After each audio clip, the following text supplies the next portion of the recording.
I suppose if I didn't have to be here. I felt guilty though being away for a week, even though it was kind of fun to be, and I'd never been to the Phoenix area before. Is it? You gotta take care of your family and your work. Yeah. What? Is it like a nice area? Yeah. I mean, it was Scottsdale. It's a rich area. The surgeon that my daughter needed was in Scottsdale, and it's so you see a lot of Porsches and stuff. It's a touristy area. It actually, parts of the old town remind me a little bit of Austin, Texas. So there's a lot of bars and music and restaurants, and that it's kind of nice, but it is hot. I almost had surgery in Arizona. I wonder why. This surgeon says it's because he lived up here, but he couldn't run in the rain. He liked to run. You can run out of your weather. He just runs really early in the morning, I guess. Well, I once had a flight going to Mexico City. I landed in Phoenix at midnight. Wow. It was still 103 degrees. Yeah, I outside. know. I was out at the pool at midnight because that was when it was finally comfortable to be out there. And it was still in the 90s, yeah. Yep. I've lived in areas like that. You go to work and it's about like 100 degrees. Yeah, more. You don't live in Arizona? No. I'm not checking my shoes for scorpions. Yeah, I was sort of hoping to see I was hoping to see a scorpion, but I didn't. It was probably because it was so hot. It was remarkably bug-free. That's almost the California ones. I think actually, aren't there even tarantulas in Arizona? Probably in the desert. Maybe. I don't know. I'm sure there's any number of things that can kill you in the desert. Well, actually, tarantulas, I don't know of any tarantula that will kill you. And most scorpions are like a beast. Yeah. So, There are rattlesnakes that and those can. they can, although they usually won't. Yeah. They're just sick. Yeah, they're dangerous if you're Nowhere near. weak or small. Yeah. If you're, like a child or a very small person, they could, it's kind of dose per body. Supposedly, this is totally irrelevant to what we're going to do. They are, the venom in a rattlesnake is pretty similar to the venom in a wasp. It's just that you get a much bigger dose.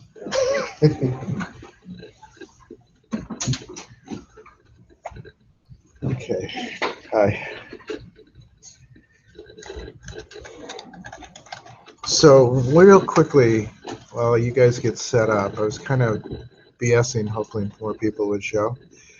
I'm going to look at the assignments, because I think, as I said, what we'll try to do, because we've missed a week, I'm going to just do the last 3 assignments with you.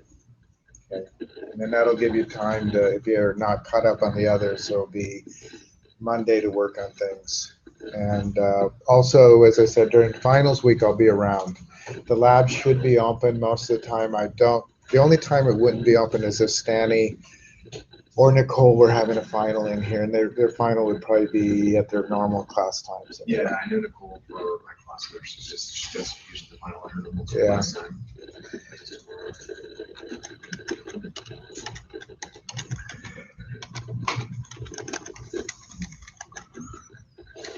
So, do you guys remember anything from the week before? The store procedures? Yeah. No. So I did notice, the other thing I want to say is that I noticed that a lot of stuff was being turned in. So I am way behind on grading. My theory when I came back was that on Monday, since I wasn't coming in, that I would do lots of grading. But we got in at 3 in the morning. Cats woke me up about 9. I was just wiped all day. I didn't do anything. Fair enough. Well, you know what they say about procrastination. Do it now. Don't put it off. Yes. Well, I'm very good at that, actually. It's one of my Procrastinating or grading? procrastinating. It's one reason why my normal grading day is Sunday. I mean, I could do it Friday, I could do it Saturday, I could do it, but now I wait till Sunday. It's been said that Mozart wrote like the overture for Don Giovanni the morning of the opening performance or something like that. You have to be pretty confident to do that, but there is something to say for pressure to get it done. I feel like I work best under those circumstances, but I'm definitely a procrastinator, but it's exacerbated by the fact that I work nights. Yeah, that makes it. So let's see, I need courses, I need 222. Also, if you're taking the summer courses, I do have the syllabi up and the assignments and stuff. You can look at them. There may be some changes before school starts because I basically just uploaded last summer stuff. So I may look at it and change a couple of things. But it will be basically the way it is. So assignments. So the ones that we have left, down here, we have triggers. Triggers is the only one that's a little challenging, and we'll do that together. The administrative commands isn't too hard, and if we do the summer course, we'll do a lot more. This is just sort of like a quickie overview of that. And then the XML, which we might do some in the summer. I just wanted to show you the XML things exist. I could do a whole quarter on XML. Obviously. and SQL Server has vast XML resources. So this is just like to kind of quickie tell you what some of them look like. So, but we'll do triggers first. Triggers is actually the hardest one, and I would have liked. So we want a trigger that will fire when an employee is assigned to a second shift in a day. And you want to write into an overtime table. Okay, and then you want to add an employee for 2 shifts to test the trigger. So does anyone, first of all, know what a trigger is? It's like something that happens on the specified event, like if user does this, then do this. Right, so it's kind of like a stored procedure, but it's triggered by an event. The usual events are insert, update, and delete. All right, there are other events that they can trigger, like alter, create. I mean, most of those kinds of commands can trigger a trigger. Triggers are a little bit dangerous. One person, when they were arguing about them and whether to add them to MySQL, said that if you aren't careful, they're like popcorn going off. Triggers can trigger triggers, Yeah. or trigger triggers. Stored procedures can trigger triggers. Just So something that you want to use sparingly. you want to use sparingly, and their main function is usually to reinforce some kind of database rule that you can't reinforce other ways. One of the things you could do with a trigger is you could, every time somebody attempts to check out a book, which would be an insert into a checkout table or something, it could do a quick query inside the trigger to see how many books you have out.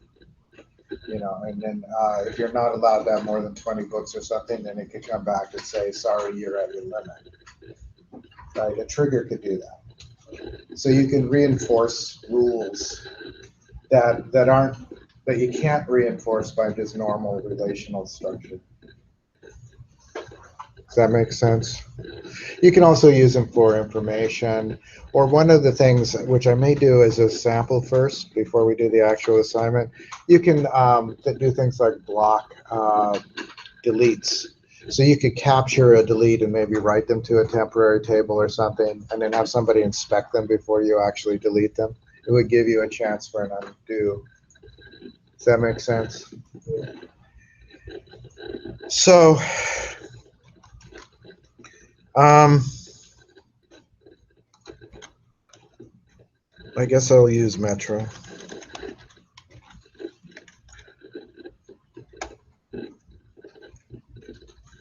With the 3 things there, do I want to give you lots of triggers or just do the one trigger? The way you create a trigger is, again, just like we've always create trigger. Give it a name. I use the convention of TR. I mean, other people use different conventions.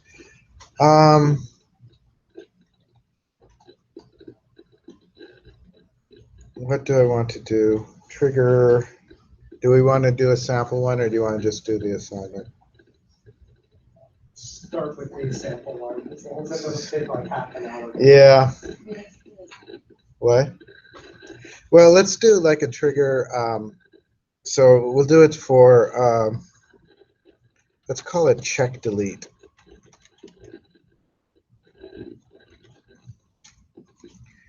And I'm just going to do as. Now, one of the things about a trigger is they cannot take parameters because they are being happening at an event. So you don't have any opportunity to pass them. Oh, I have to say, there's a couple of things I have to say before as though. So I'm going to say, I have to say what the trigger is on. So let's do it on,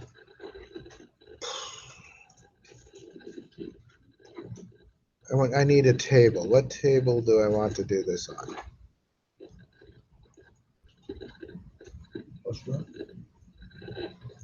We could do it on bus route, although it won't let us delete anything in bus route anyway.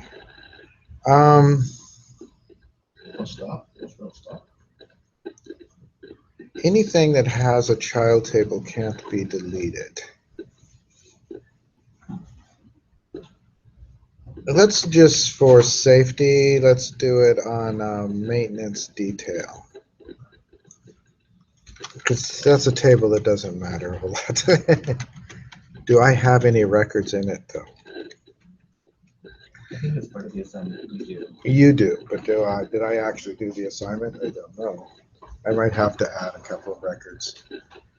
And I'm going to do, so I did it on maintenance detail. Let me just break that down. How it's lined up doesn't matter. We have to say what event it's going to be. And there's a couple of things you can do. You could say for delete. If you do that, that means you allow the deletion. And then this happens after the delete. You can also say instead of delete, and that means that you intercept it and don't allow the deletion to happen. Does that make sense? So you have those options. You could do for delete, which means it allows the delete, and then it does what it's going to do. Or you could say instead of delete, and the delete will not happen. Does that make sense? Should we do this for or instead of? Let's do it instead of. That means you can't delete, basically, but we have to do something with this. So the other way to do it would be for? Yeah, for delete would mean that, so the deletion is allowed to happen.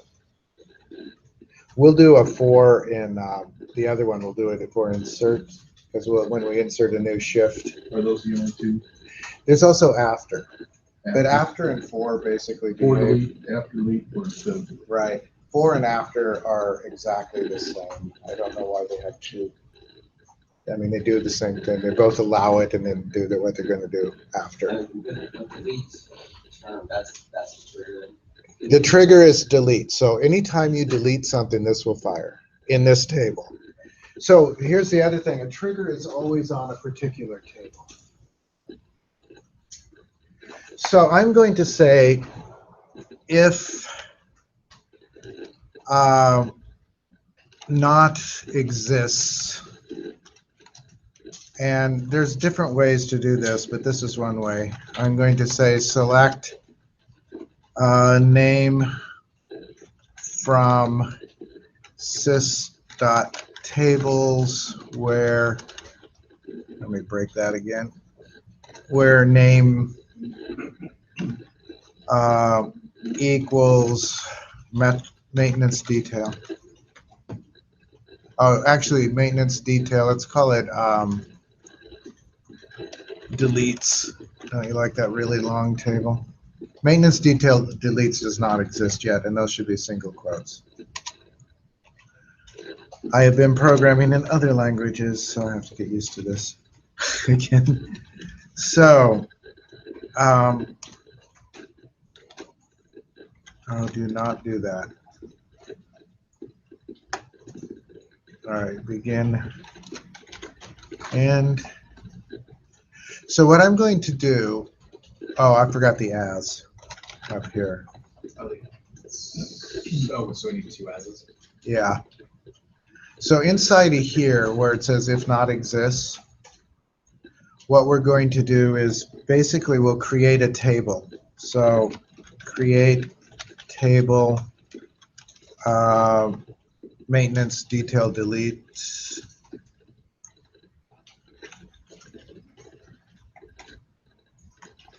So basically I'm saying if this table doesn't exist, make it. And let me look at maintenance detail. The reason I chose maintenance detail is you can delete from there. I'm going to drag in the columns. Whoa.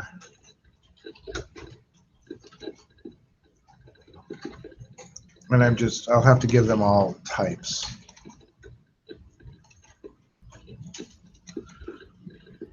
And this one will be int, actually int, int, int, and that one is in bar car 255. Okay, so we'll make the table. I'm not going to put a primary key or anything in this table. All right. So after we create the table, if it didn't exist, oh, there's my as. That's why it went away. I am going to insert into maintenance table deletes.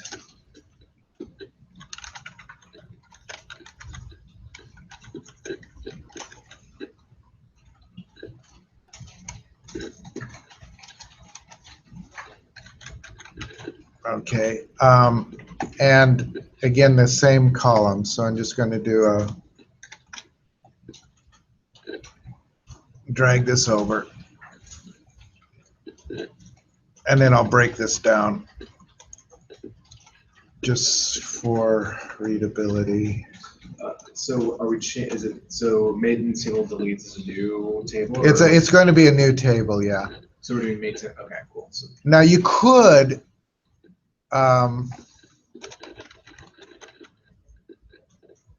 You could just make this ahead of time, right? But I'm just checking to see if it exists. If it doesn't exist, I say make it. And then the values that I'm going to get, actually instead of values, what I'm going to do is select and the same fields.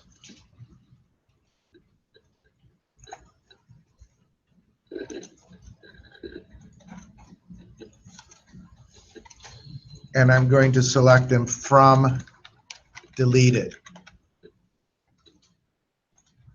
Now why is that? Why is it not liking Did you that? get rid of values? I did. Because instead of values, I'm going to do select. That should be fine.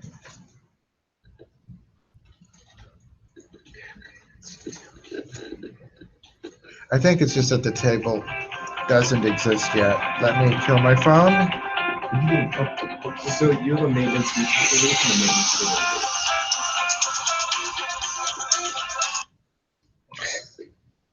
delete. I don't know who would be calling me now. Go ahead and say what you're saying. So we have so we're creating two tables: maintenance detail deletes and maintenance table deletes. Yes. Okay. Well, so there's maintenance detail Okay. deletes. And then, oh, you know what? You're right. I just spelled it wrong. Does that cure everything? Is that maintenance detail deletes, maintenance detail deletes? I am going to just copy from here.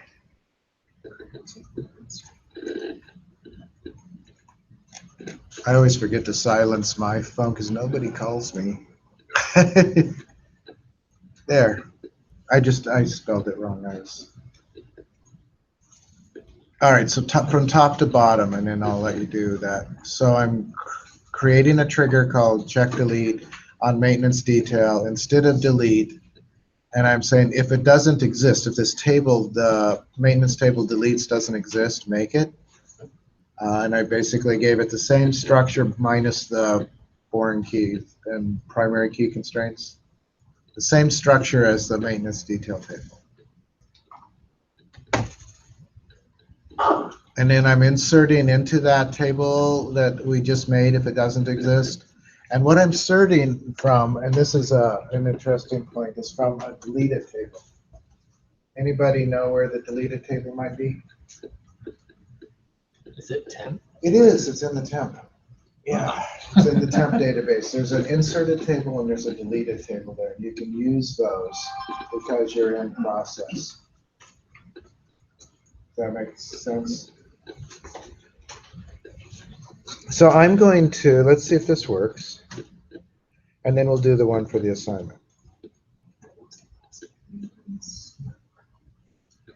So I'm going to execute that. It just says that it completed successfully.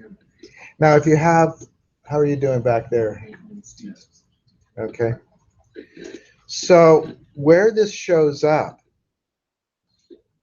down under the maintenance detail table, you notice there's a little triggers folder. So triggers always belong to a table. And here's our trigger check delete. So if you need to see it, it's part of the folders that belong to a table.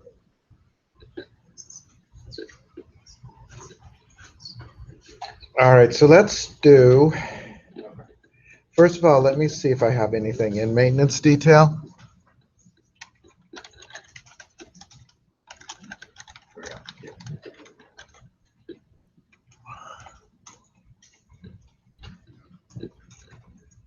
I do not. So let me real quickly. So to do this, I need to insert something into bus service.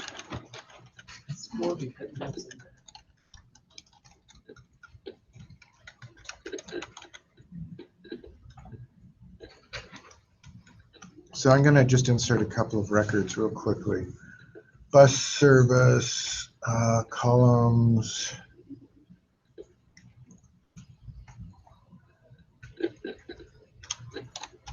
So I'm not going to do the description. I'm not going to do the key. So let's just do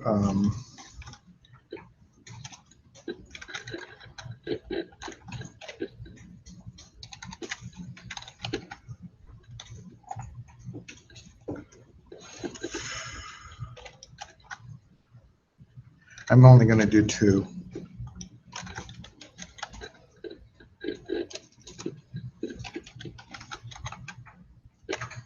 So now I have 2 services. And then I'm going to do insert into bus maintenance, or just into maintenance. I'm going to get the fields. Oops, I got the table name. That's not what I want.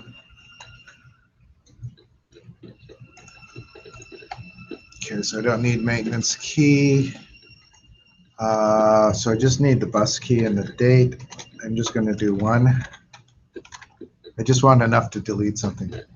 It won't actually delete it, but it should write it to the other table. So the date is just get date.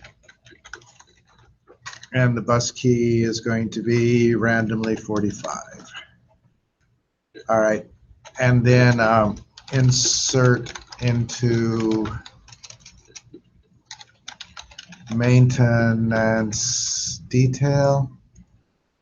And I will pull over the,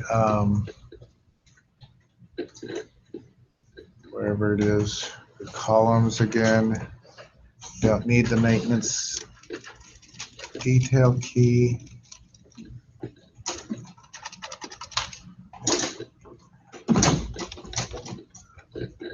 Okay, so I'm going to do values, current ident current rather.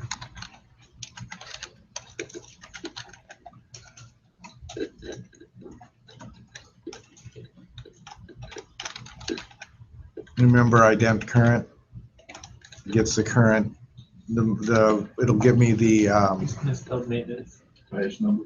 yeah, so I need to spell maintenance right.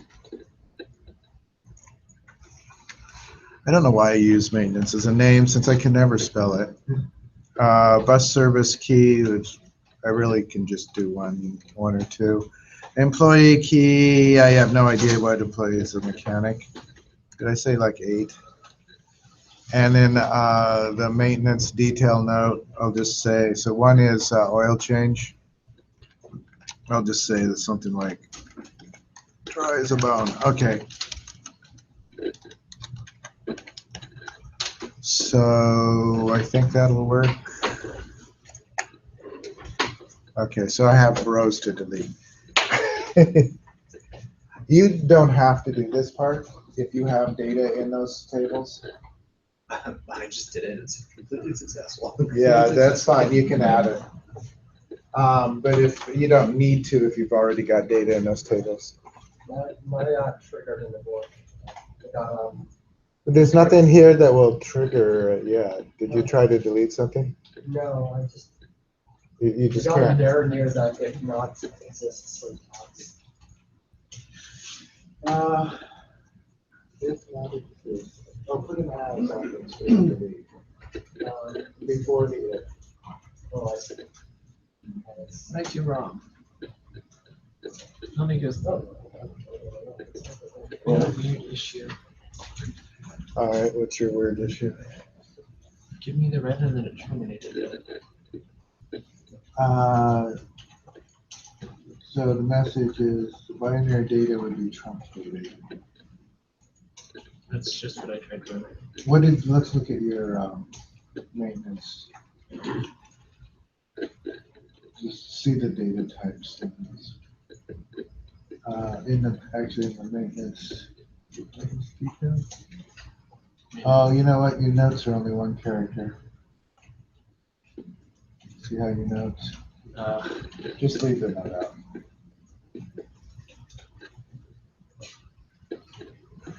It's not required. It's all right. So let's run a delete. So there's only one record in this, so I'm going to just say delete from maintenance detail, where maintenance detail key equals 1. And that should, so it has 2 rows affected because it wrote a row to the deleted in the temp table and it wrote a row to the other one. So if we actually go to select star from maintenance detail, the record should still be there because we said instead of.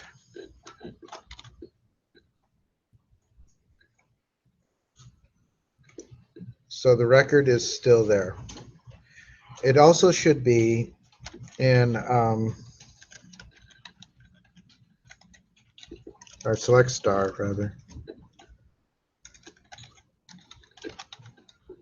from maintenance detail deletes. So it is marked for deletion there.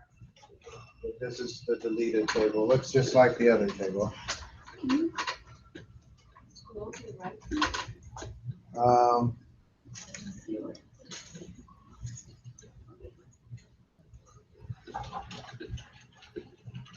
So it wrote the table. Also, if you do a refresh on the tables,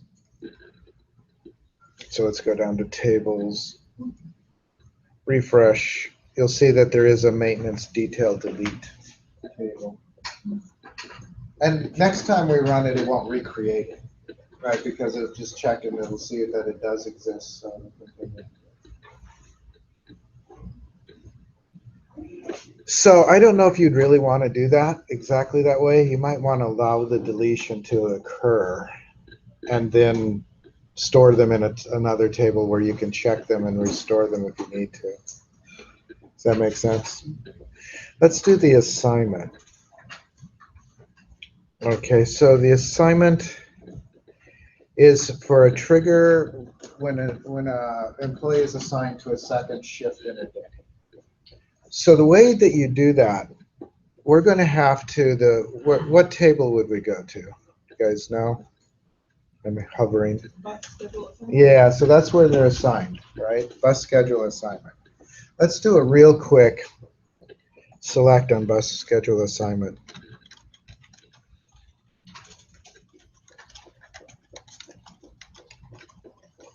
One of the things to know about triggers too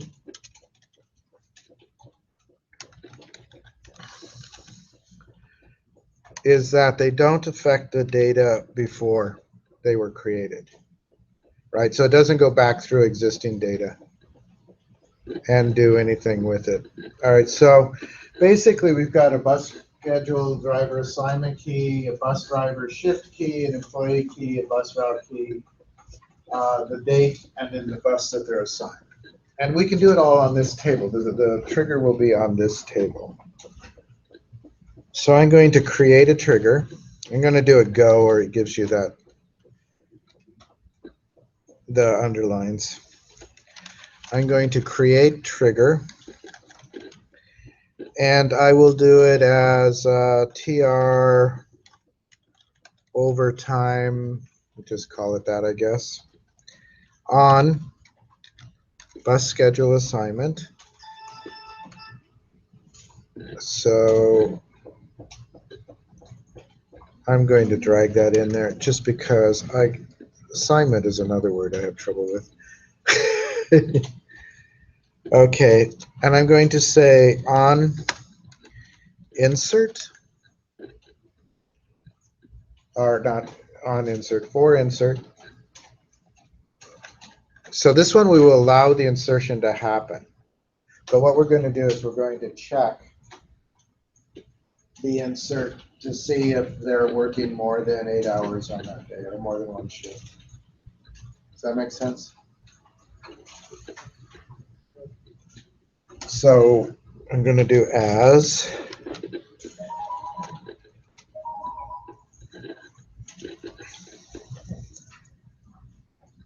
So let's see how I want to do this. Do you guys have any good strategies for doing this? What do we need to know? Who's working and to know the time compare it to What are the overtime rules? whether that's happened. Yeah. If you know what that is. Is it anything after 10 hours a day, after 40 hours a week? I think what I said, that's that you're thinking about it realistically. I think what I just said is if they were working more than one shift per day. Shift per day. Yeah. That partially because I didn't want to, I mean, you'd have to do a little bit more checking to make sure, like, have they just exceeded 40 hours or have they, I mean, that would be a more complicated trigger. You're welcome to try to write it. So it'd be more accurately shift multiplier. Yeah. I'm just going to say, are they working multiple shifts in one day? But so I want to do like at,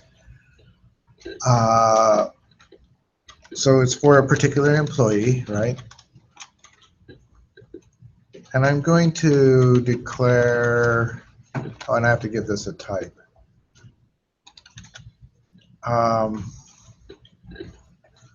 At bus schedule, well, let's just say at date, because we want to know what date it is, right? We need to know what employee it is. We need to know what day it is. And then we just need to count the shifts, that employee key for that date, right?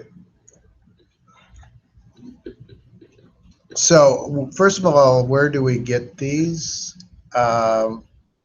We can get these from an inserted table. So I'm going to select at employee key equals employee key All right. And then I'm going to do at date equals at bus schedule assignment date. No.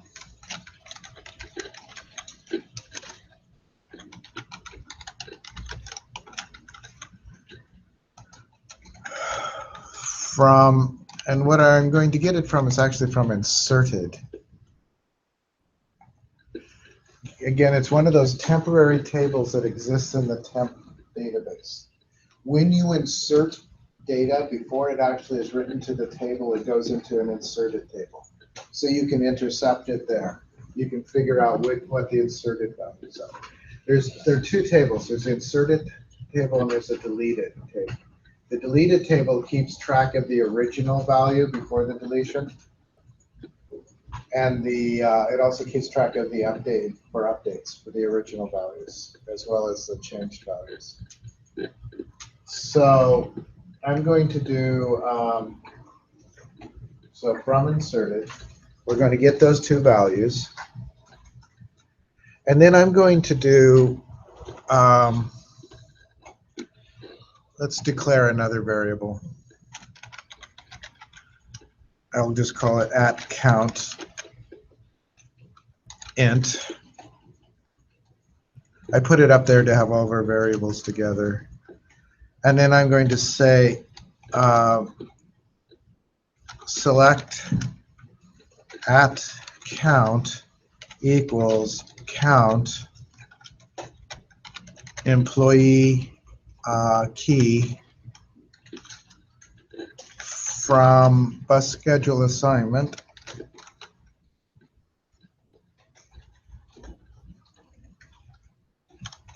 where bus schedule assignment date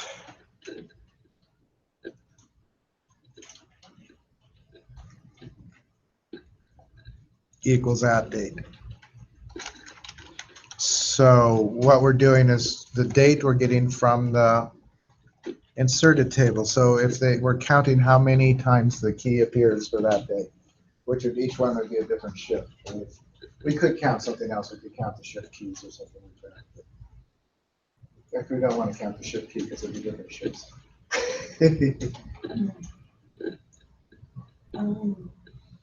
I guess I'm just wondering, like, if it's, the thing is that if there already is one, then you, We also want to do another and, I think, which is maybe where you're getting. no, I guess I was just wondering if there was, like, if there's not, I'm not sure, we probably wouldn't have that many people getting assigned over time. But if you had to go through more So this will do it. records, This will go through every, so this will only go through each insert one at a time. This will trigger every single insert, right? I guess I was just wondering if you really needed to count every one of them. Well, we just want to count, so it's only going to count this one employee key where it is that date and that employee. Yeah, I guess I'm just thinking that technically it doesn't need to continue with search after it's found, after it's already found it twice, I guess. Right, but how are you going to know if it's there Yeah. twice? I don't know. I was just The count is what tells us it's there more than once, or it's there once or zero. I guess So if it's greater than one, then they're working. I guess if I'm, maybe like if you did before the insert, if you search that date for that key. Well, you could possibly if you search, but this will not. Anyway, it doesn't matter. You actually can't.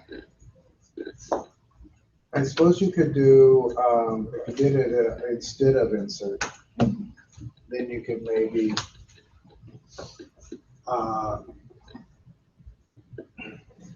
you know, see if it's there before that. But I'm not sure that's any more efficient.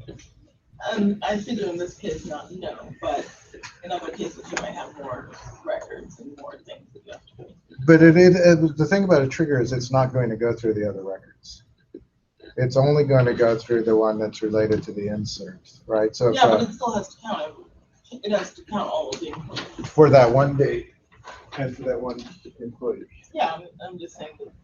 It doesn't- It should never If it be was more more- than 3, because there's only 3 shifts in a day.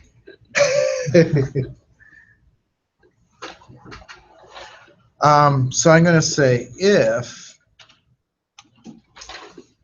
at count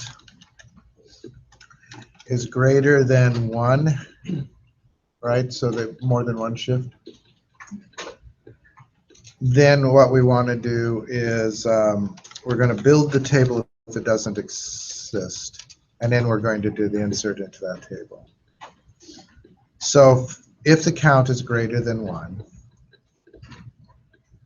I'm going to do a begin here. Oops. And end.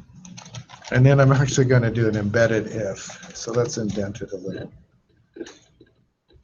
If not exists, because I'm doing that table thing again.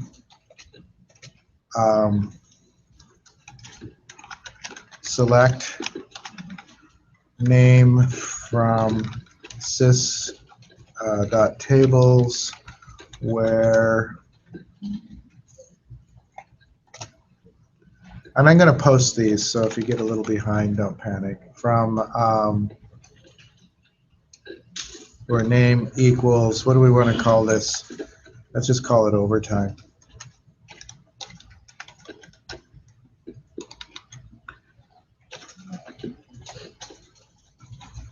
All right, and I'm going to do a begin end here too.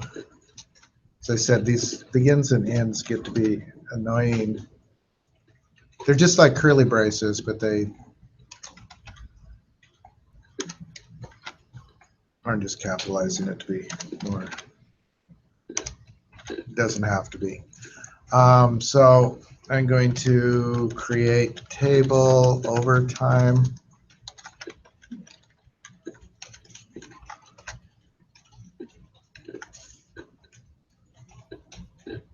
And I'm just going to drag in the columns from bus schedule assignment. Now it's a bit of a cheat, but it saves a ton of typing.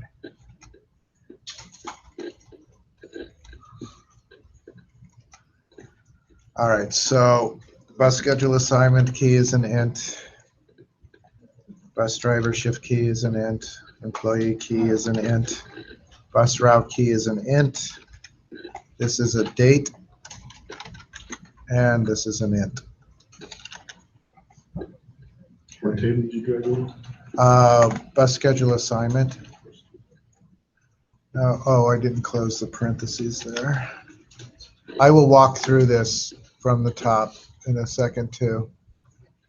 So if that's all, if the table doesn't exist, we create the table. That's what this internal if is. All right, and then if this will happen either way, if it's within the outer if the count is greater than 1, insert into overtime. And then unfortunately we need all those columns again. And I'll break them out just for readability. It actually works pretty well just two. And what we're going to put into the table is select all those fields.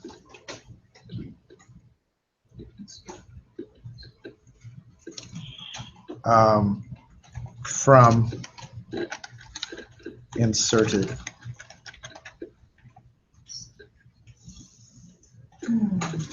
And that's everything for this trigger. I'll give you a minute on that, and then I'll walk it down from the top before we run it and see.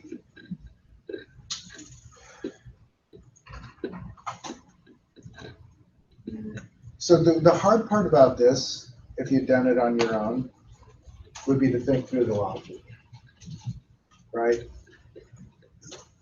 It's a little bit like programming logic. Do you guys want me to, are you ready for me to walk through the top, or you need a minute? So the way I got these real quickly is just to drag the folder over, right, the columns folder.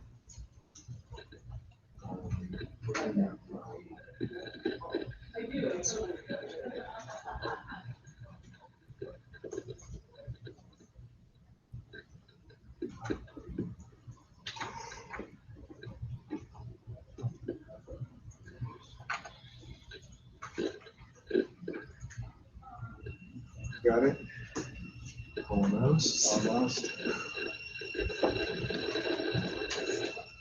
I try not to type these things in where I can avoid it, dragging them in is nice. Although when you get into a command line setting, you have to type everything, pretty much, you just do the whole thing.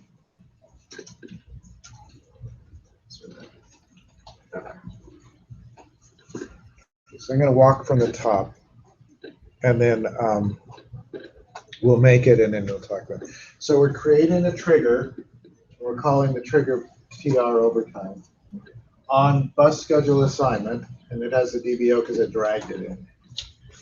For inserts, so we're going to allow the insert, but if it's over more than one per shift, we're going to claim it.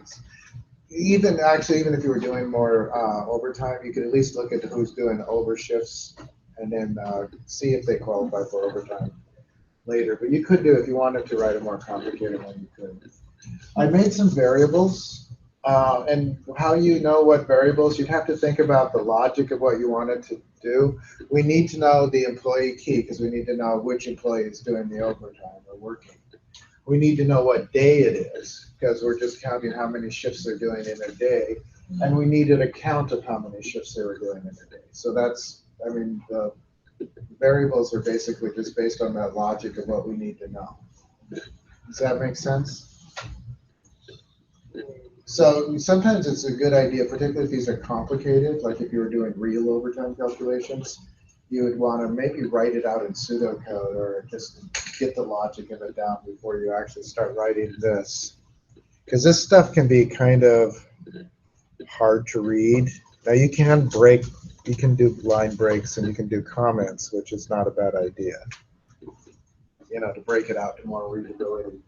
So here I'm assigning values to a couple of those variables.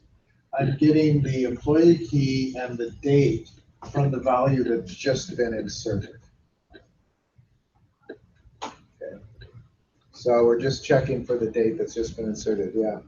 Why could they do it by bus driver shift? So I think the problem is that because different shifts have different numbers.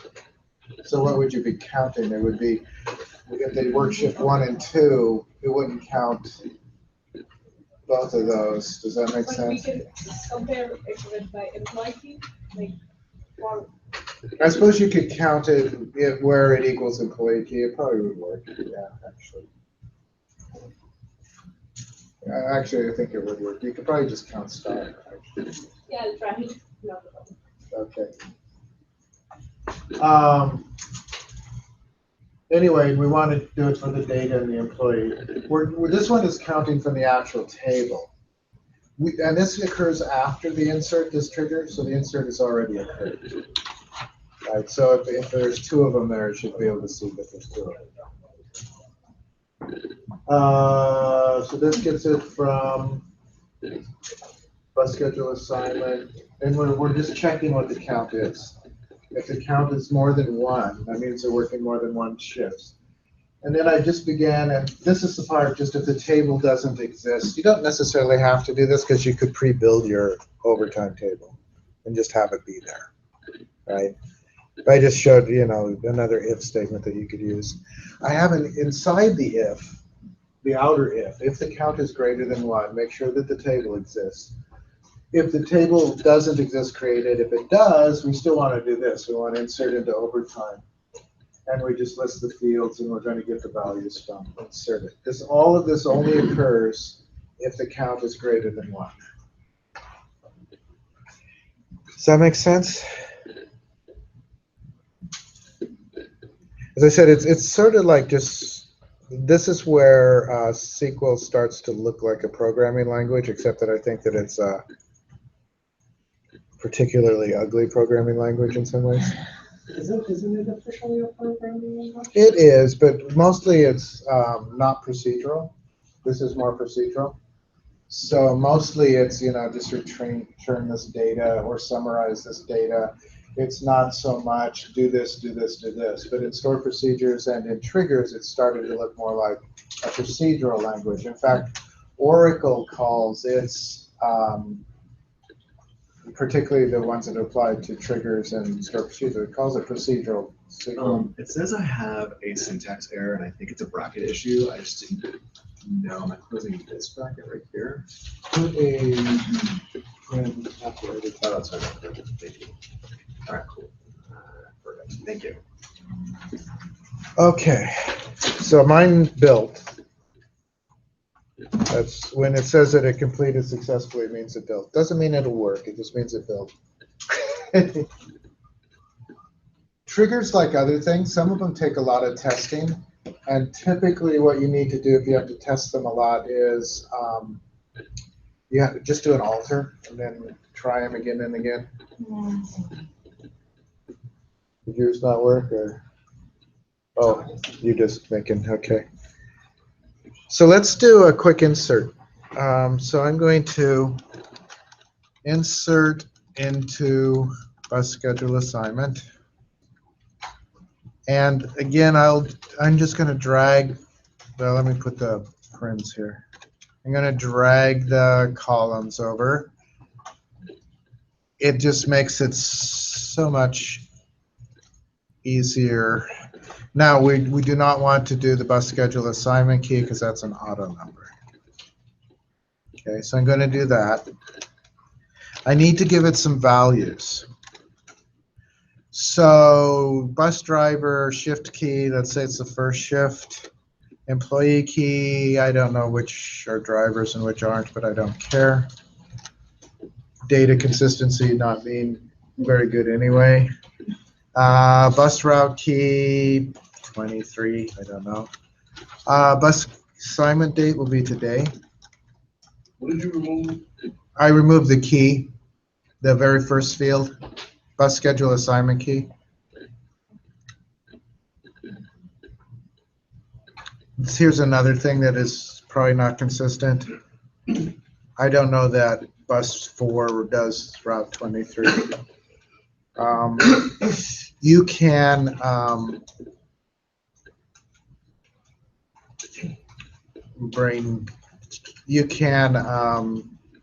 I tried when I made all the loops to make those things consistent, but I'm going to copy this. I'm going to run 2 of them.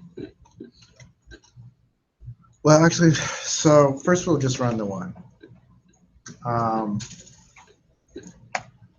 It's just one row affected. The trigger didn't do anything because there wasn't anything to do. Now I'm going to use the same bus driver. I'm going to make it shift 2. Same, everything else can be the same. And notice this time the 2 rows were affected because now the bus driver is working 2 shifts on the same day. And if we select star from overtime,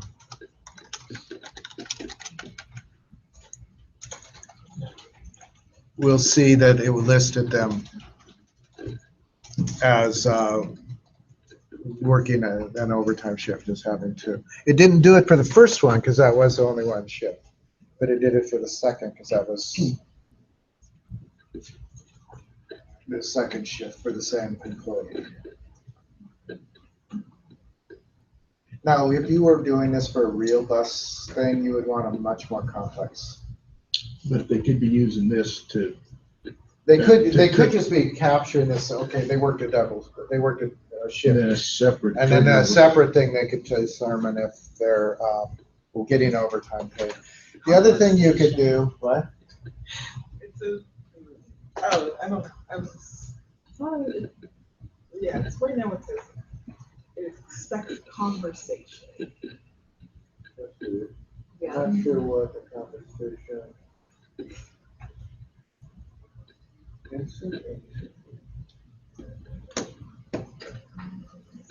So, I wonder, just do, this is the end of your trigger. Okay, I didn't, no, it's not the budget, apparently. Well, I wonder if it is the end of your trigger, you just do a git and go. And that might fix it. What I missed. It's still not doing it, right? There it is. Well, although it doesn't like go. I'm still expecting a conversation. I guess I didn't get it.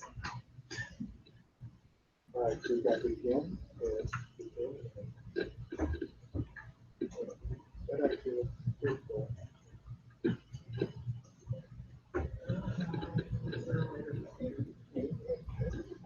Did you copy the trigger? And did you run it? No, I haven't run it yet. So run the trigger to see if it will create a trigger. It might tell you this error. So incorrect syntax error.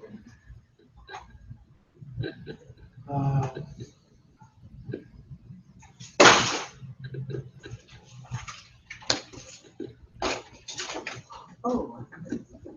But anyway. Yeah. But still.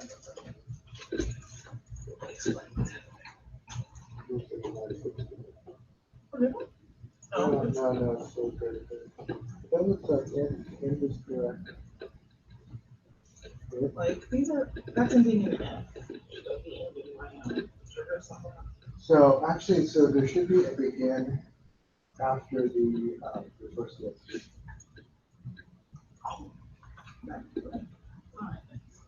think that's it.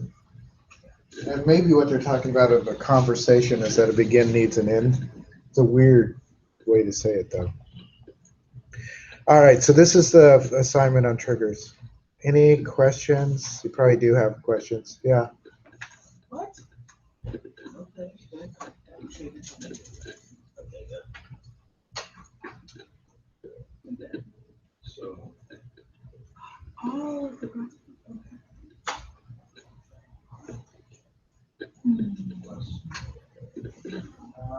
So we're talking to begin. First one go.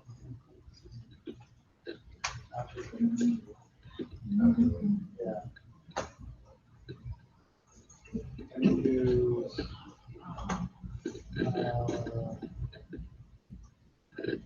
this weekend should probably come back. We'll do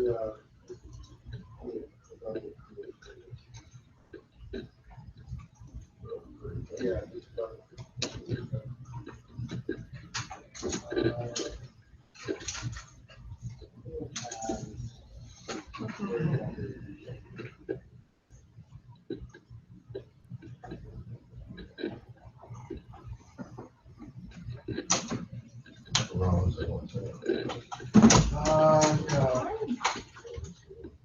So I would do. I would bring up.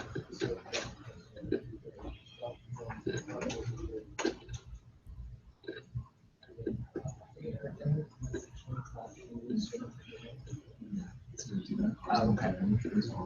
It's interesting.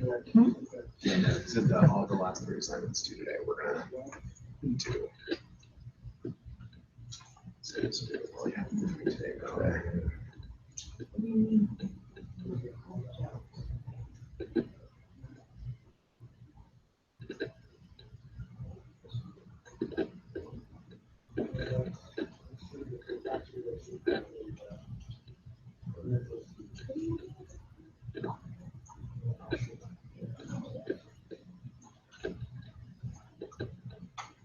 Oh.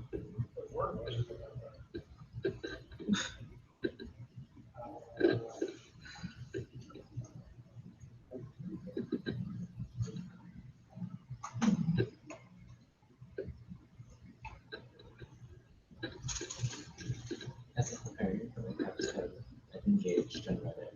You really told you that. Yeah. But some people are just responding to this as this crap. And then I find the people that just write paragraphs and I'm like, thank you. I want to vote more than once.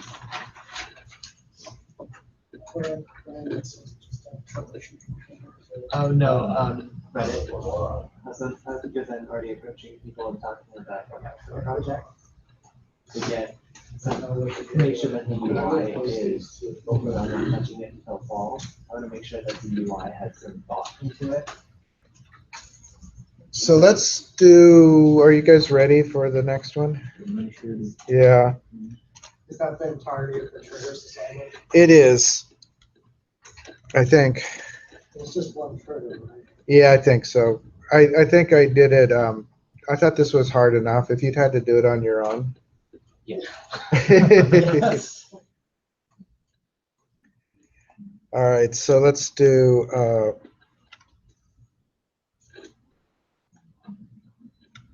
admin. And let me look real quickly and see what that involves. I don't think it involves too much. So assignments.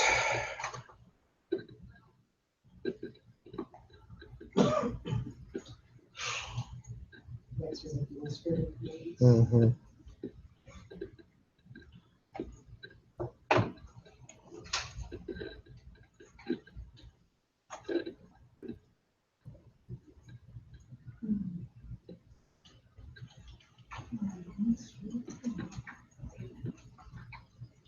All right, so there's a few concepts here that I probably would explain more if we had more time, but one of them is schema. And schema is an overused word. Do you guys, what are some of the uses of schema? Can it be like just a framework or structure for everything the entirety of the database? That's one that we use of the word is schema. Also, the structure of a table is called a schema. In a few minutes, we'll do an XML schema. But in this case, schema refers to ownership. So it's used for ownership of objects. So notice, when I drag in a table, so I'll just drag in bus schedule right quickly. Notice it has DBO doc. DBO is its schema. It belongs to the database owner. Right? So ownership is another use of the word schema. I don't know why they couldn't think of a better word than schema, but I think it's actually what it's called in all the database, not just SQL Server. All right, so you can create your own schema. So I am going to create schema, and I'll call it management schema.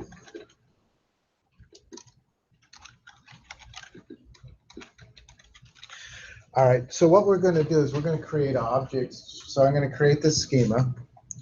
Doesn't like it because it wants a go before and after. This is typically true of create statements. So I execute that. All right. We've created a schema. There's nothing in it right now, but I'm going to show you how to add some objects to it. One of the things that you can do is you can limit the view of somebody logging in. You can say they belong to a certain schema. When they come in, they can only see the things that belong to that schema. So you can limit their view of the database. You can also, we'll do this in a bit, when you're assigning permissions, you can assign permissions to the whole schema rather than have to do it to each individual object. And it can save you some work that way too. So if I look at schema, where I find that is down under security in the database, and then schemas. And we've just created the management schema. Notice that there's a lot of, weirdly, these schemas resemble the roles, but these are like, you could be in a schema for data reader, data writer. I'm not sure why they map directly to the roles, but schema are generally collections of objects that are owned by that schema. So I'm going to create a view for management. So what we'll do is we'll create a view that copies like the employee information, their payroll information, right? So that's a couple of different tables. Does schema have a prefix before it in the way that like triggers do? I usually don't. I mean, So you could probably put a CH or something, SCH or something. That's actually a good thing, because if I were being consistent to my naming scheme, that might be actually probably the way to do it. I'm going to real quickly, and the content of this view isn't that important. It's just to show you how to create a view that belongs to management schema dot employee view. How's that? Notice how I do the management schema dot. That's what makes this view belong to the management schema. If you're really doing this right, you should, before you ever create your database, you should think about what your schema are going to be. Basically, what are the groupings? And a lot of times they're based around functionality, like management or human resources, or that kind of thing. So if you would want to develop your schema before you build the database, probably. It's a little bit weird to add them later, but you can. So I'm just going to real quickly select. So I'm going to select everything from employee. So let's just look employee.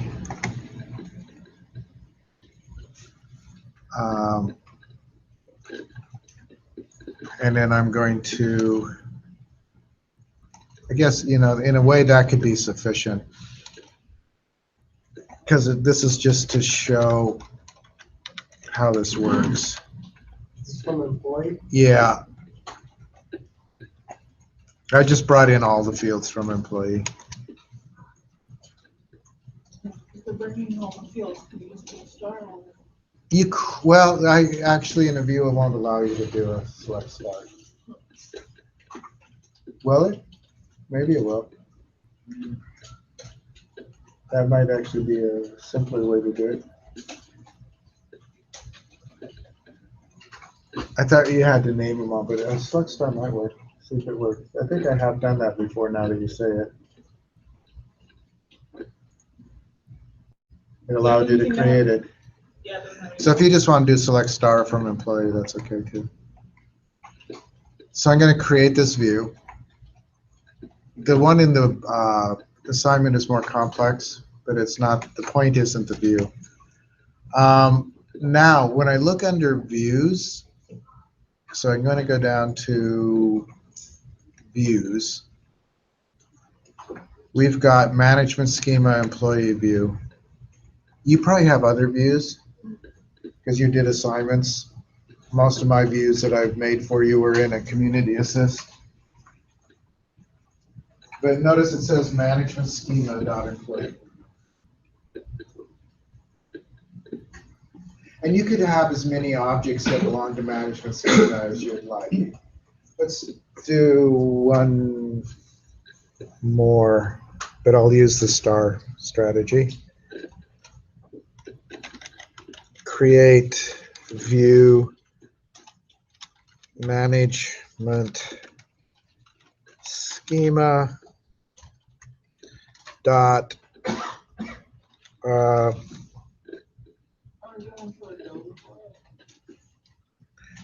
well, yeah, if you don't like the underlines. What do I want to do it on? Let's just do bus schedule as, and I'm just going to do it from bus schedule assignment.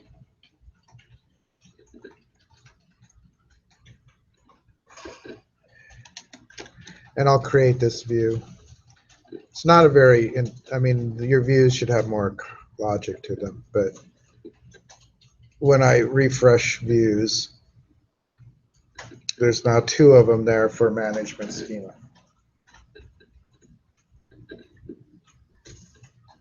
All right, so we're making objects that belong to this schema.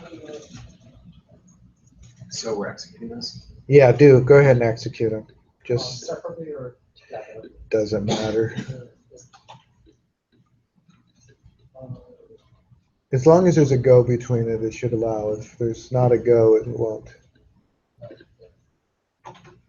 All right, so I need to look at the next steps. So we created a schema. And schemas are collections of objects. The next thing I'm going to do is create a role. And what are roles? Delicious. They are, yes, collections of, a role is a collection of permissions. A schema is a collection of objects. A role is a collection of permissions. So I am going to create role, and I'll call it management role.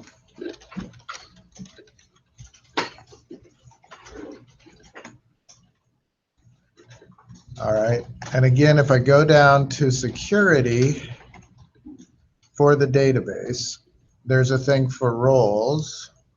I have to refresh. And we want database roles, and there's the management role that I just created.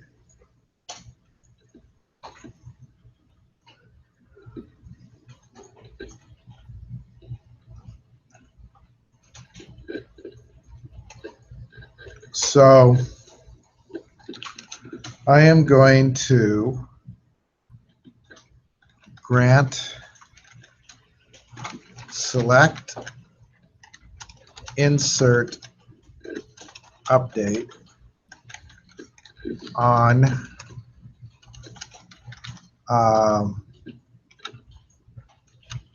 management role to, and I'm not sure if I have this in the right order.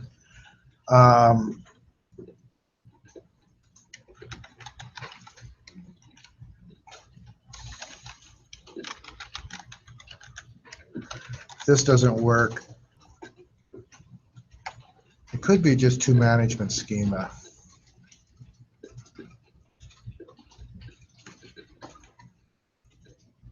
Seems happier with that.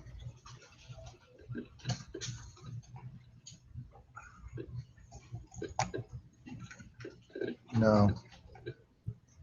I made management role. Create role, management role. It's there.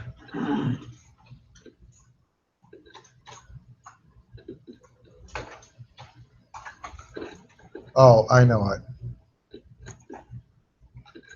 On schema, the management schema.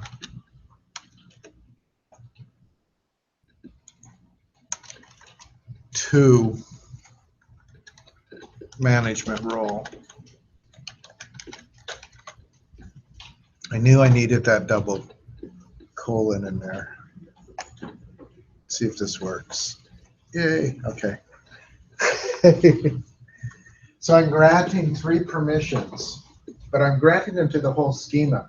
One of the nice things that you don't ever have to build a schema, but one of the nice things about building a schema is that you can assign permissions on the whole schema rather than individual items if you want, right? So we've created a bunch, 3 permissions on all the objects in that schema. We've allowed anybody that is a member of that schema has permission to select, insert, or update on those 2 views. Yeah. It's saying cannot find schema management role because it does not exist or I do not have permission, even though it is very clearly like that. That's a management role. So this is the, notice that I reversed that. Grant select, insert, update on schema, double colon, management schema, to management role. We're putting those permissions to the role. I'm not sure why with schema, this is an old C++ thing. It's a membership operator. Why it's here, I don't know. Same error. It's also in CSX. So update, did you run your schema? Well, just run, just run the, so, just run just the schema.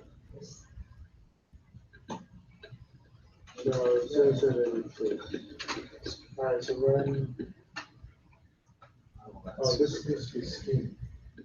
Oh, which is- the one right after, update on schema, management schema. I see.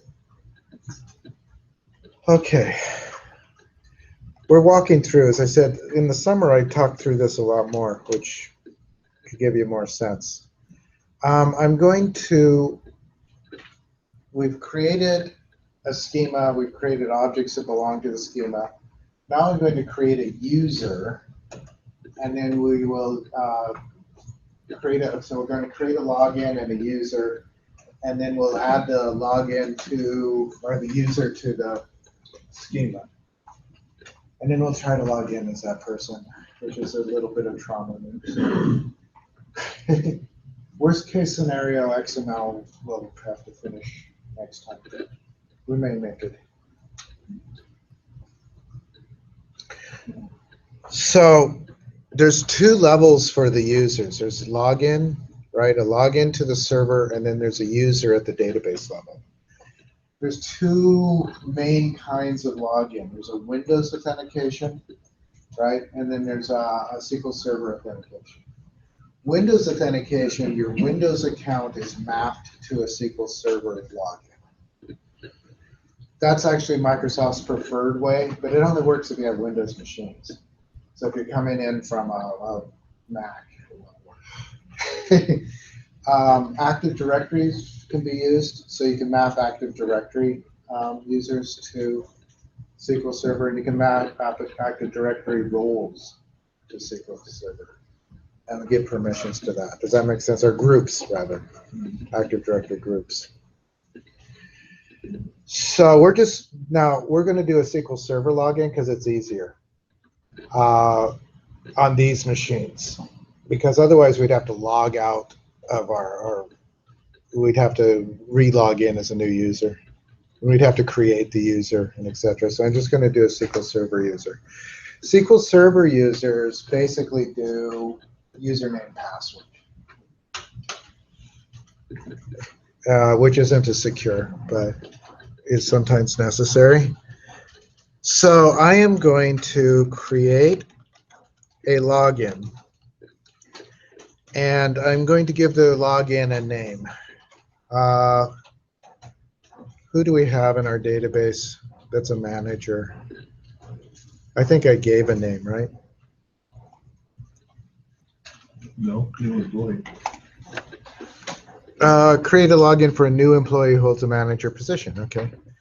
So the trouble is we'd have to make that new employee. Do I want to do that?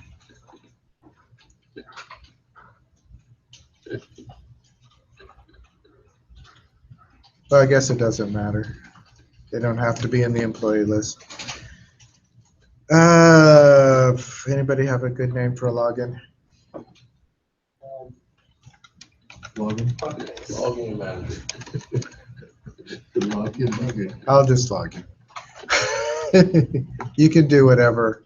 Admin. Yeah, you can do. Well, I wouldn't want to name it necessarily. So I'm going to do a login with password equals our usual. The reason why they do this is it meets all of the requirements, right?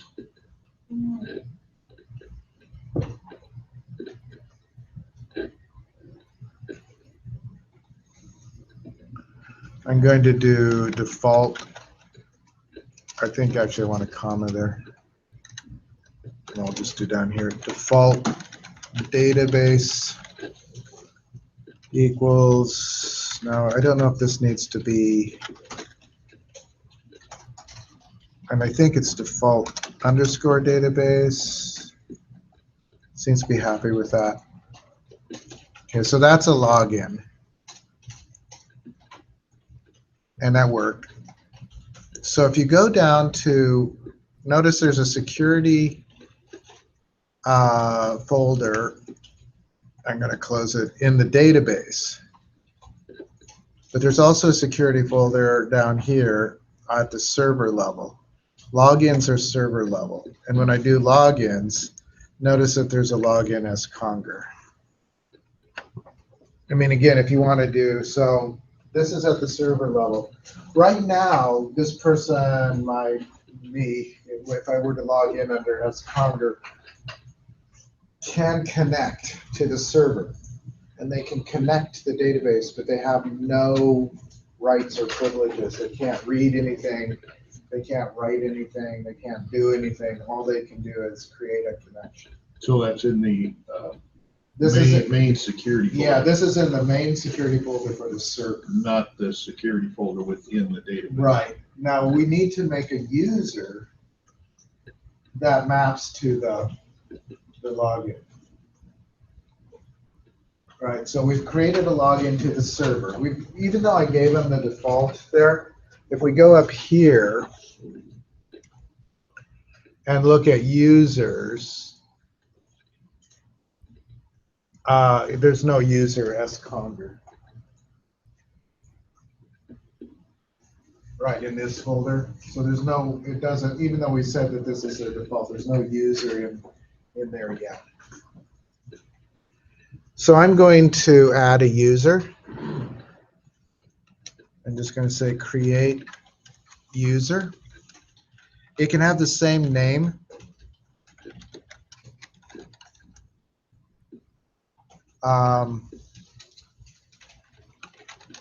Now, the reason where it knows how to put this in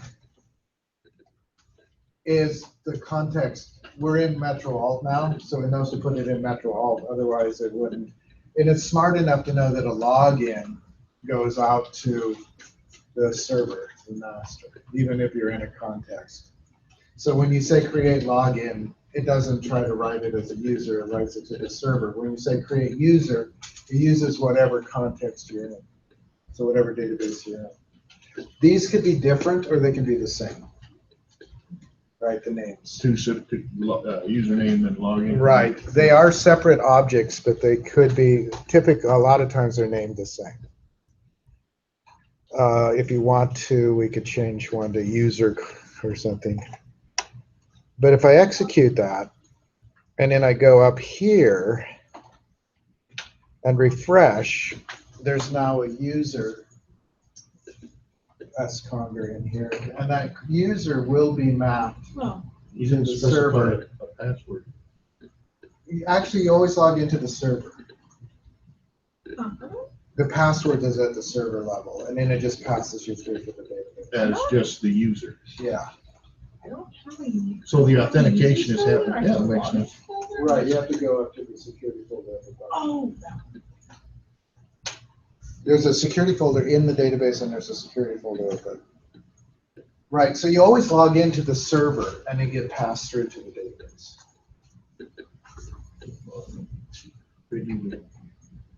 For login. Right, so you have to say, and this would be the same if it was a Windows login. There's another little bit in here where you say create login as Conger for Windows user. It's a little bit different syntax, but it's.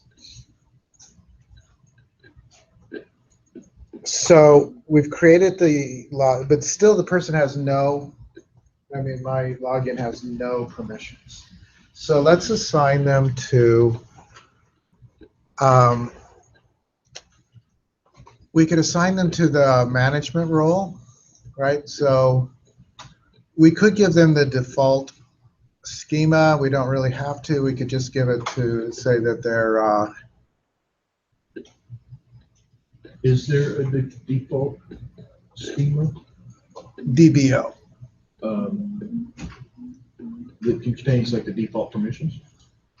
So there are built-in roles that you can assign people to or schemas. So there's like a data reader. The trouble with these is that they're very broad. If you assign somebody to data reader, it means they can read everything in the database. It's not specific. Data writer means that they can insert and update and delete any table. Would you make a copy of one of those and then modify it to your You needs? could if you really wanted to, I suppose. I'm not sure. Never tried to do that. That's what you normally do with server type authentication. Yeah, Is you there's leave the also, defaults alone, but make a copy. And then well, by modify. default, you have nothing. So by those database roles aren't even in there by default. No. Those- By default, you're only public. The public has 0 permission. So you created all those? No, they're default. I mean, they're not default, but they're pre-made, they're system made. So if you're testing something, you can click data read or data writer really quickly. And then you have a lot of you have permissions to do basically everything. Or you could do owner, right? And then you have permissions to do just about everything. These are built-in roles. Like if you want somebody to only do backup and restores, Yeah. you can just give them this role. If you want somebody to just do security but not be able to read They the kind tables, of mimic the server yeah. defaults, is what it is. So but you don't have any of these by default. By default, you have 0 permissions. You are a member of the public, which can connect, but you have 0 permissions. But these are They're like built-in roles. templates. They're and- templates, yeah. right, yeah. And they're kind of broad, but they can be useful at times. And I do not know, I bet you could modify it, use it as a Make template, copy yeah. and Yes. That's what we're taught to do with the server. I'm just going to, so we have a role anyway for the management role. So I'm just going to see if I can remember the syntax for this. There is a stored procedure, but I was trying to remember the syntax isn't much harder.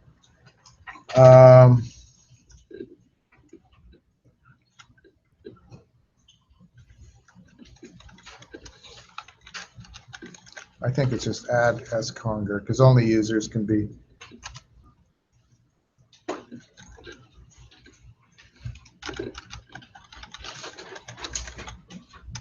Is that going to work? No.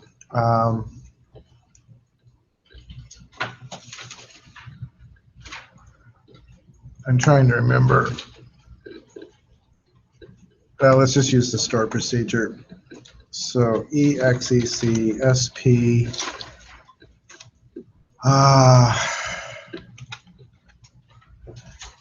add role member.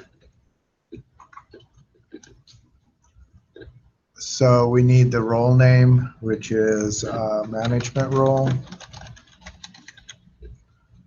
And then we need the username, which is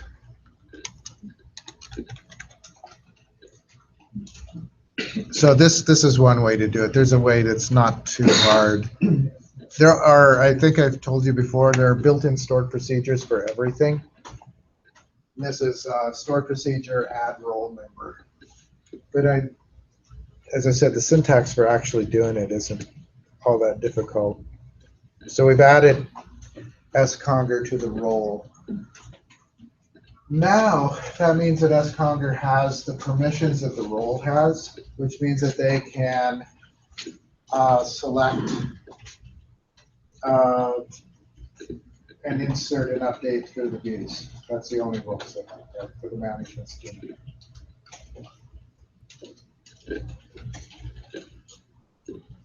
So what I want to do now is allow for a login. So I said the XML may have to wait till next time, or we can skip it. We'll see.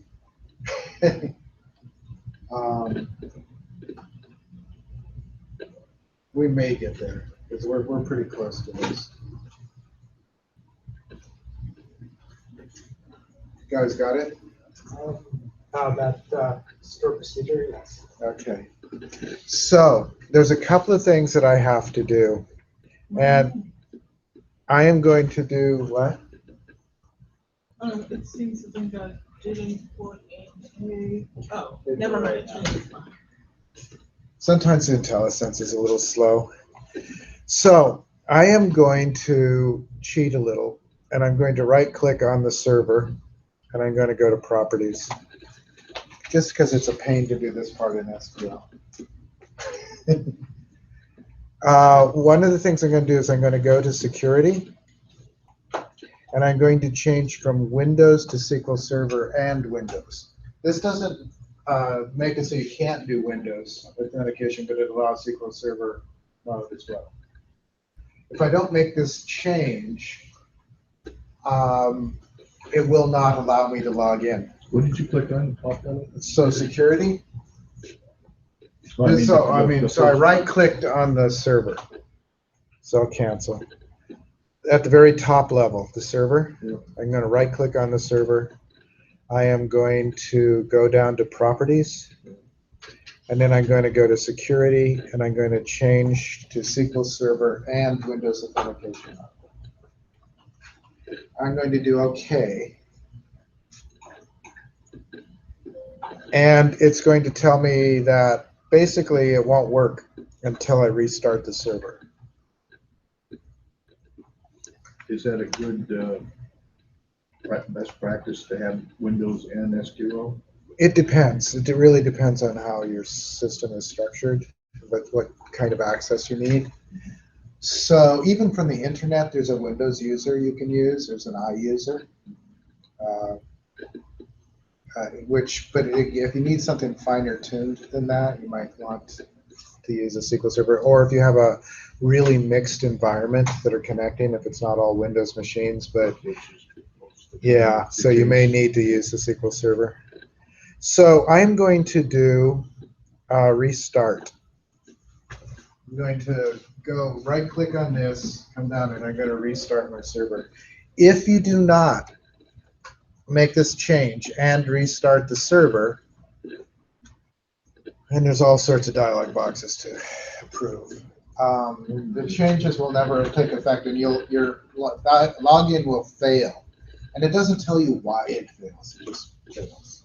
So you have to restart after we press OK, or?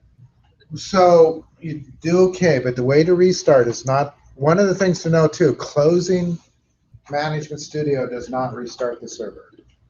All right, so you want to right click on the server and choose restart. And then click on that and let it answer all the dialog boxes and let it go through.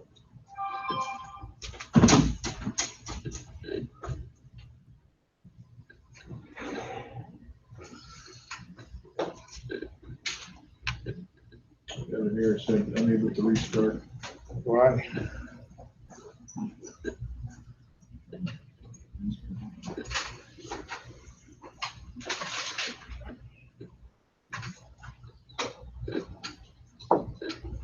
Unable to restart. Yeah. So things First time I ever had problems with this. just to restart again and see if it goes. Say yes. And then yes. And it looks like it restarted, so I don't know what happened. That's weird. Yeah. Yeah, just restarted, no problem that time. Yeah, I have no idea. All right, so I'm going to log in as Conger. So one of the things I'm going to do, I'm going to connect to a database engine. I'm leaving my other connection up. This is SQL Express, but I'm going to do now a SQL Server authentication. So I'm going to do Conger. And I'm going to do my password, p@ssw0rd1. It should allow me to connect. It failed. Why did it fail? This is all recording, right? Yes. Because I thought it was just I sure hope it P says. @SSW or D.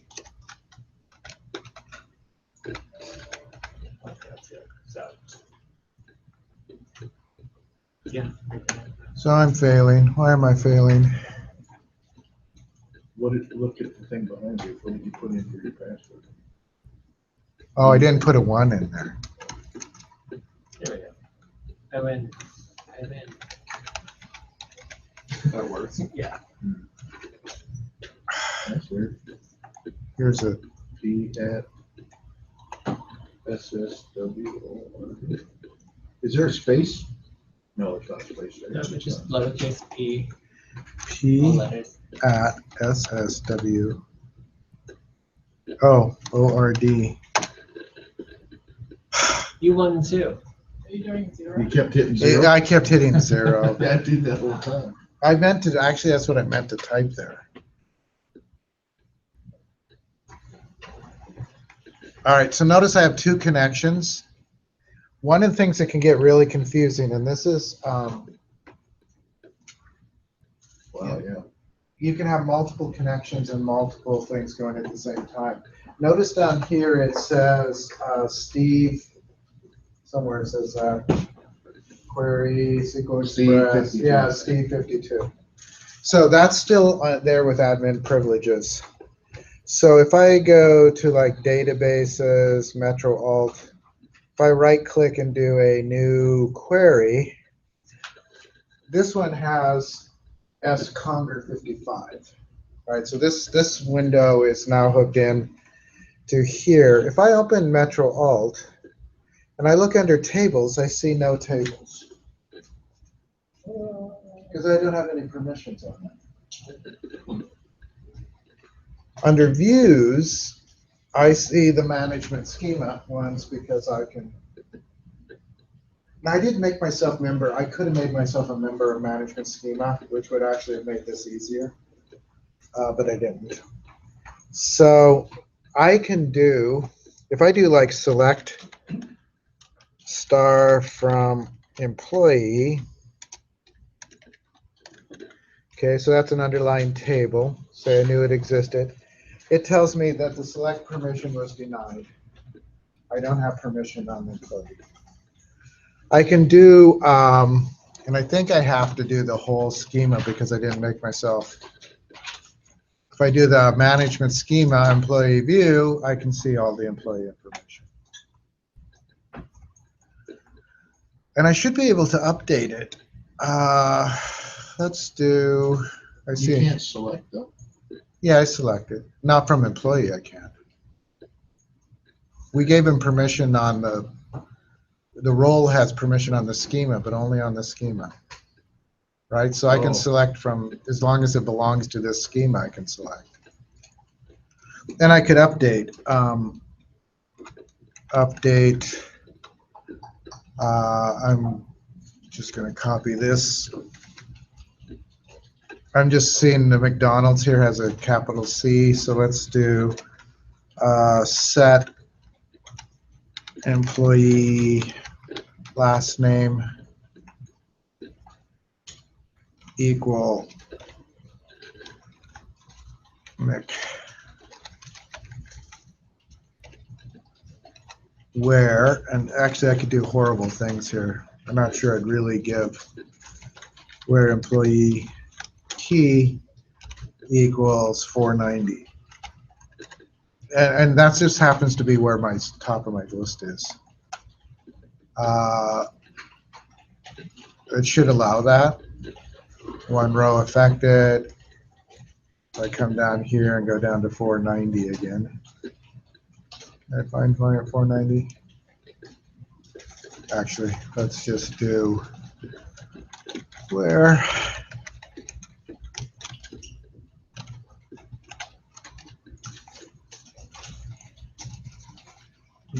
it's now a lowercase c.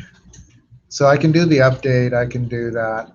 But anything else, like if I do select star from bus barn, again, it's just going to say permission was denied. You can only do the employee. I can only do the ones from the management schema. I can get bus schedule for them. So again, before you do anything like this, the part that's missing from all of this is that we would want to think through what all of the permissions, objects, I mean, really think through the whole security context of how you would want this database to be accessed by the different kinds of employees. And then set up your roles. And set up the roles to match that, and set up your schema to match that. It's actually, it would be a really complex process. I think we went over that in the first database class. A little bit, About yeah. planning it. It's a big part of it. That's what 224 is for. or- Well, no, 224 is actually more about reports, but there is a bit about security in the 226. Or I think I'm getting programmed. 220. mixed up. So that's the administrative assignments. So we got 2 assignments here, both of which I will post here in a moment. Do we have time for the XML? We could probably start it. I don't know if we can finish it. Do you want to start it, or you just want to do it next time? Would that be a broken, that'd be a broken video though, unless you have maybe just restart the video. Yeah, well, I could just do a new video. I am really hoping I started the video. I'm pretty sure I did. Yeah, it's running. Okay. I had a nervous worry. Hey, now. Those are gold, man. Yeah. Do the backup. Under 11. Oh, did I say to do a backup? All right, we can do that real quickly, and then we'll call it. And then what I'll do is I'll just do the XML next time, and we'll try to take it in like a half hour, 45 minutes to do. So let's do a backup. Actually, one of the things I'm going to do here is I am going to, on C drive, I am going to just make a new folder, backups. And the reason I'm doing that is I don't want to write a really horrible long path. Could you use XML to create that folder? Probably not. Why? Just wondering. If you could- XML, what XML is really good for is moving data around. So it's a way of structuring data. I don't know that there's an XML underlying in Windows for these things. There, servers, you can use XML to. Maybe. I mean, the XML is everywhere. I don't know It's there in Windows. why. It's there in Windows as a XML. Okay. Maybe. Seems like it'd be a way that the backup process could handle the entire thing. Create a folder. Put Oh. stuff into the destination. I could do that if I were doing this. I could write a C# script to do that.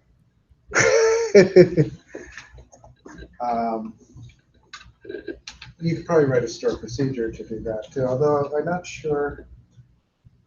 File access, creating files from SQL. You can read files from SQL. I don't know if you can create. You'd have to be tied into the Windows Yeah. application. It's interesting, possibly. This GUI has an XML base, an XAML base. XAML is Microsoft's display XML. So it's extensible something markup language. Yeah, I'm not sure what the M stands for. Extensible. Well, I mean, the XAML part of it. It's Microsoft's flavor of XML4. I mean, with XML, part of it is you can make up your own tags, right? There isn't any Extensible language. Application markup language. What? Extensible application markup language. Application markup language. Okay. Yeah, if you write Windows programs, I mean, write them for Windows, you use XAML to create the forms. It's kind of like with if you've done Android, you use XML to create the forms, right? Nobody's done Android, okay, never mind. It's a fairly common, and pretty much every document out there, all Word documents, all OpenOffice documents, all Google Docs, they all share an XML format. It's a common XML format. That's what the XM doc X is. I think so, yeah. And weirdly, even Microsoft agreed that they all are sharing the same common document format. That's why it's easy to convert a Google Doc to a Word doc, or a Word doc to a Google Doc, or by, everything is pretty well interconvertible. Otherwise, and even PDFs have an XML file format. But, and then this is the last thing before I do the backup. XML is everywhere, but it's invisible when it's working. It's basically machine talking to machine. So it's when you need to get into that level that you start doing the machine, the XML. But I'll show you, I might show you one quick thing with the XML for after we do the backup.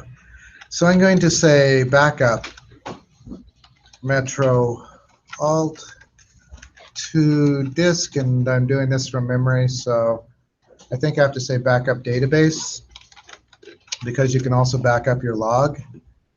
And then is it an equal?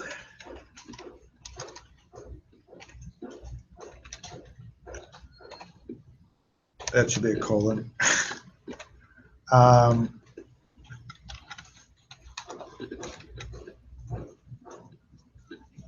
I think I need to say Metro Alt back. Yeah. The dot back is just a standard extension for backup files. Something to know about SQL files, the extensions are all optional. It doesn't require the extensions, but typically a data file is called MDB, log file is log, and a backup is back, but it'll work just fine if you don't do that. Let's see if that works. Yep, it backed it up. Now, a couple of things about backups. Should never do them on the same disk as the database.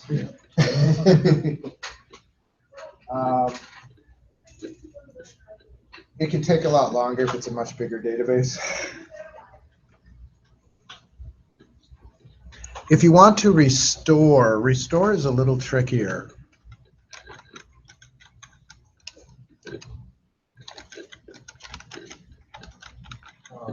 Yeah, I got a bunch of errors. Did you make the folder on Seabird? Yeah, it's on C.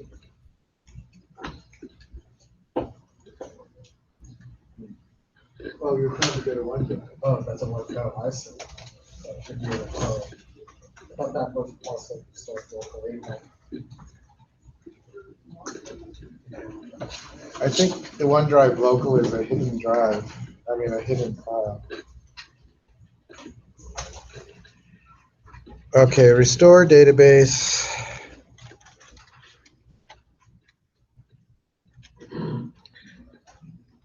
Is it from disk?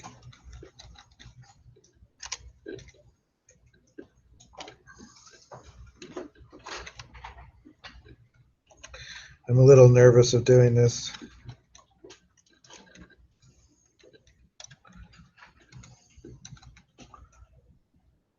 Don't know. I might have to look this up. Seems to be happy so far.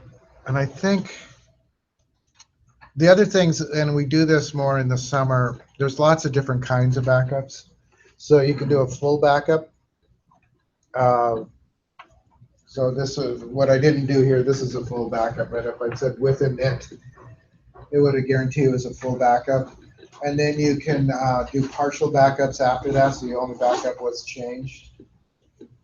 So you can do full backups and then partial backups. If you do that, then when you do a restore, you have to restore from the most recent partial and work your way back to the initial. Actually, you have to restore the initial and then restore all of the backups in order, all the partial backups in order. With the final part, I'm just hoping this works. If I'm wrong, no. Oh, it's because it's in use. Yeah, so I'd have to go to master, and I'd have to close every connection to the, because if you restore a database, it takes it offline. And if you do it wrong, it'll be locked and you won't be able to get back in there. That's why I said I was nervous about this.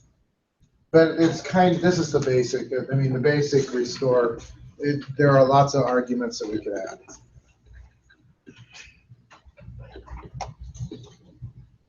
But that's the admin. Let me show you one tiny thing for the XML.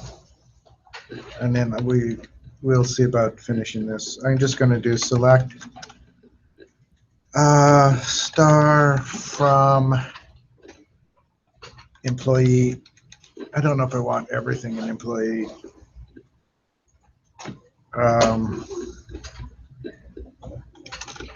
For XML raw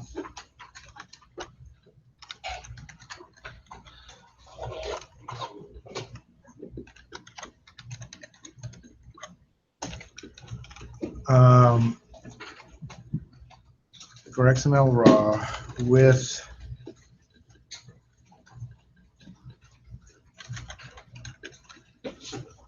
actually I'm not sure, is the width belonging in there? I think I can do just elements.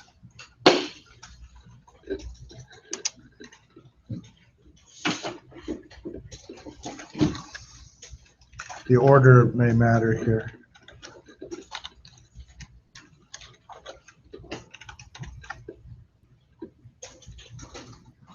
Seems to be happy. Let's see what happens.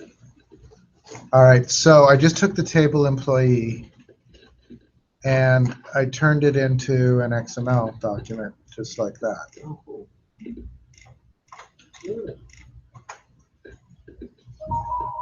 So it looks like a little link. And then when you click on it, it gives you the.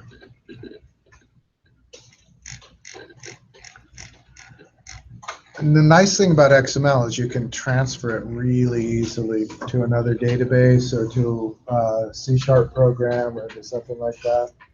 Go back. So I added a lot of arguments here. Usually what I do when we do the XML thing is I go through these one step at a time. So XML raw, you can give it a, if you don't give it a field here or thing, it'll just say row. So this is say employee instead of saying row. If you don't do it in elements, it does it all as attributes. And if you don't give it a root, it'll be a fragment, which is sometimes when you're loading it into a program, you want it as a fragment. You don't need it to be a whole, have a closing elements. So the root is employee, not employee. Right. So the root is for just it's kind of like the HTML in an HTML document. One of the requirements of XML is that it have a enclosing element. So it has to begin with something and end with it, like HTML documents have to begin with HTML and end with HTML. So I could put anything here. It's not related to the actual, I mean, I just said do it employees, and I said to make the grouping element employee. So if you look at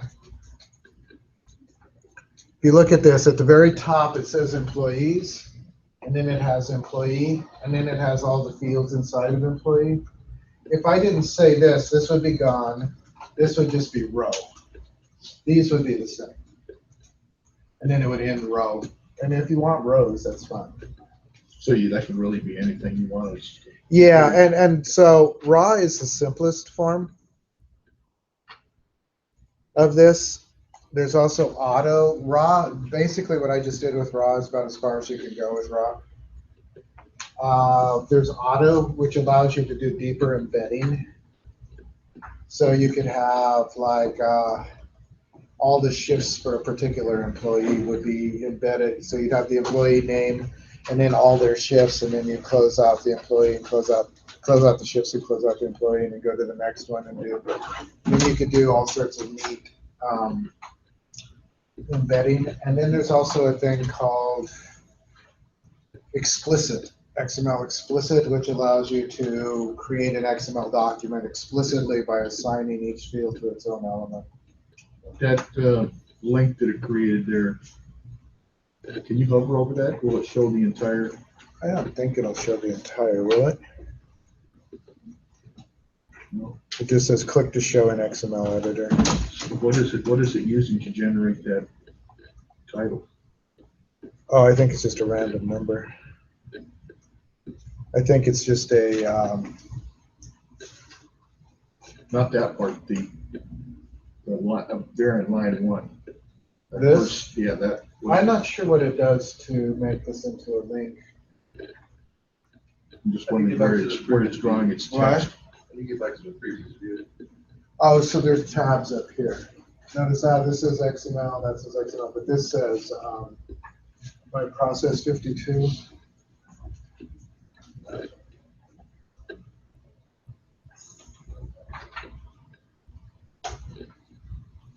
I have several of these open. So I'm not entirely sure what it does underneath the Can you processes. maximize the width of that column? The width of it? Yeah. What do you mean? You go back to that thing and double click on the line there at the row. No. Oh, you mean The expand it this way? Yeah. That's the entire. That's the entire thing spread out, yeah. That's, There are problems with XML when you have large data sets. It's like HTML. The entire document has to be loaded into memory for it to read any of the document because of the DOM structure. That's not a problem if it's not huge, but if you have a gigantic XML problem, because you have to be able to load the entire XML document into RAM. so that line 1 is It's the only it's the one continuous line of Right. XML. Yeah.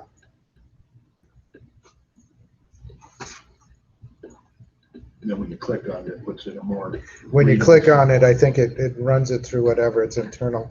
You know the way it looks here? I'm pretty sure this is Internet Explorer. Because that's how Internet Explorer displays XML.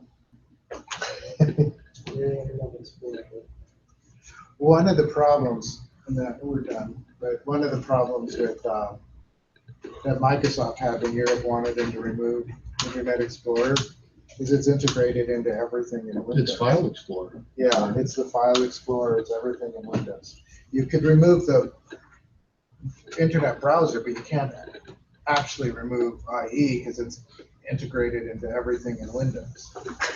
Well, they were looking ahead. They saw that they could take active content. Right. And so, I mean, if you get what you get now is where you have ads coming in File Explorer. Oh, yeah. That one, do you want to upgrade to OneDrive or whatever? And you have even in Visual Studio, they haven't been doing it in SQL Server, but in Visual Studio they have Ads. not so much ads as articles, but they're kind of ads, you know. Well, they're basically news articles about what's going on in the world of Visual Studio. Like they just recently did something where you can now use Visual Studio and C# to do mobile development. Yeah, they've been doing. They've had that for a little while, but yeah, you can actually write Android and iOS here in C#, which I would find easier to do than particularly iOS. Objective-C is really ugly. Swift is supposedly better. I haven't looked at it. I like it. I like Studio. It's got good stuff in there. I like Visual Studio The too. It's my problem when you go favorite. from- Ran into a problem going from. I like Visual Studio just because I can do like everything from SQL, HTML. I can do like almost every form of different. Take a script you generated in Consolidate my entire. Studio and try to move it over to Remember Linux. that death sentence the HTML? Yeah. Probably With the problem with 30-day carriage file. returns that It doesn't stop you from Well, working. with still the add HTML. extra, will be like extra ones in the Really? script. There's just You not know, Right, yeah, I've seen that. high-level ability. But there's a real simple Oh, command so it's like a free that you meal. type into Sort Vim of. Yeah. that just I've said, had it for it's just like basically probably set 30 days file now. It format. hasn't said, well, it hasn't Unix. sent any notification. Yeah, And it won't, because I've had converts it it well over right 30 over. days, and I thought, oh, they have a problem with it, because it's letting me do everything. When you get into IDC 250 and What you 260, told me about that. you can go to open a new project. I heard something about it. I just And then pulled my hair just out. click Trying to go, trying to get